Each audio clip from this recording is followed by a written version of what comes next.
Today, we're going to discuss Discography 2020. So for this project, it's 40 tracks, plus a couple of more singles that I have released over the years. You're going to get the wave, the MP3, the lyrics, and the instrumentals for the 40 tracks that was specifically for this project. The majority of these tracks, hence the name Discography 2020, was all recorded in the year 2020 when the world shut down, and they were all released in 2021. So the backstory of this is the world shut down. I wanted to give YouTube another attempt, and I wanted to release music, right? What I did was I bought the Sony a6400. So that's when I went from using an iPhone 4 and an iPhone 5 to an actual camera. So when you start seeing these videos of me making these records, that's when you see the quality of the YouTube videos make a huge jump to full HD and 4K. The goal for this project was to record an album and try to do the Rust model, meaning release a single every week for a whole entire year. That was the goal. Plus, what I thought I had an edge on was I was going to do a tutorial of me making every record. So you can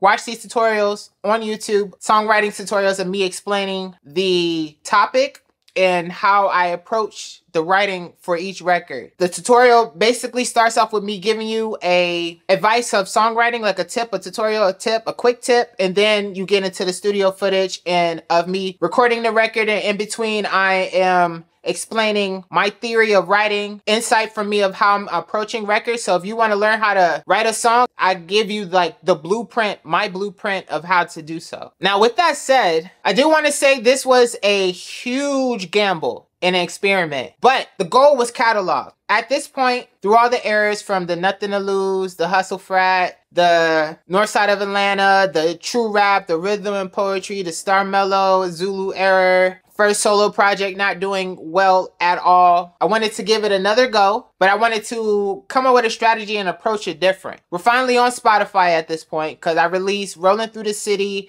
and I released African American through TuneCore. I had got wind of another service called DistroKid. On DistroKid, it was $20 for a whole entire year, and you can upload as much as you want to. At this time, TuneCore, you had to pay for each single or each album, and it was expensive. And there was like, with both platforms, there's no help after that. They're just going to distribute it to how many platforms that they can distribute to. I wanted to switch from TuneCore because I couldn't afford it if I wanted to do it this way. Because it's like, I believe it was like $10 a single, and I wanted to do 52 singles. So that would have been a massive amount of money I would have been having to give up to do that with no help on marketing, no nothing. Like I would have had no money after that. So when I heard of DistroKid, $20, upload as much as you want to, thought it was a good idea, and that's what I did. For this project, I just every day for almost 3 months, I recorded every day. And then it took me like a month to put all the studio footage together. I took breaks in between, like every 3 weeks I took a break. I took a weekend off and just slept. Because I mean, going from working 10 hours a day to working until about,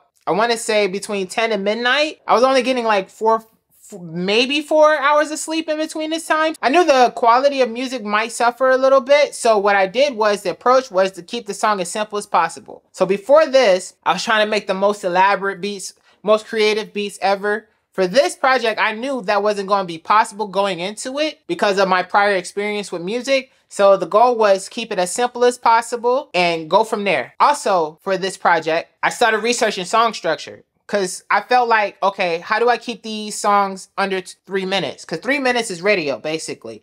And we're in a streaming era where at this time, it wasn't like a big thing, but songs are getting shorter.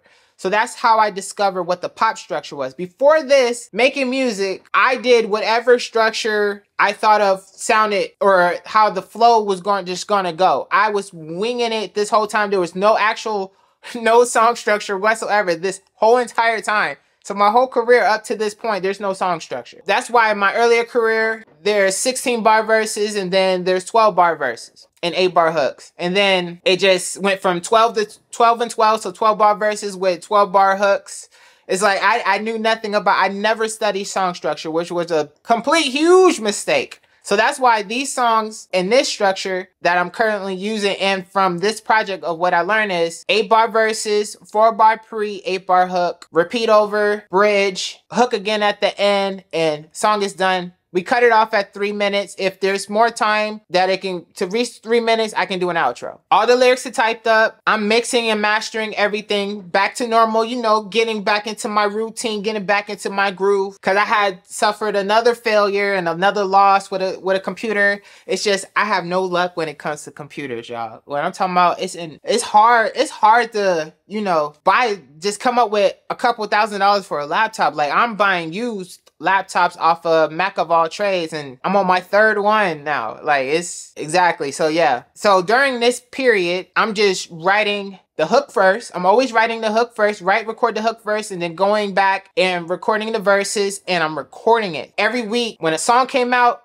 the tutorial also came out on the same day. And I did that for a whole entire year. And that was my version of the Rust model. I absolutely need to be recording at all times. And this was a good way for me to get back into writing, because I took a little break because, you know, album not doing good. So I took a little break, got my confidence back, was like, nah, I can do better, leveled up. And that's how this whole project came to be. So there's no features for the most part. I'll tell you about that a little bit later, what's going on, what came after this, towards the end of this, making this project. And then that's how this came to be. So judge it for what it is. That's why there's no real album out there with all of these songs on there. It wasn't meant for that. So I just, on my website, I just package it as a whole project. That's why you can get all the tracks all in one place. Judge it for what it is. Let me know how you feel about the music. And I'm gonna leave the link down below so that you can download the album straight from me. And until next time, we out.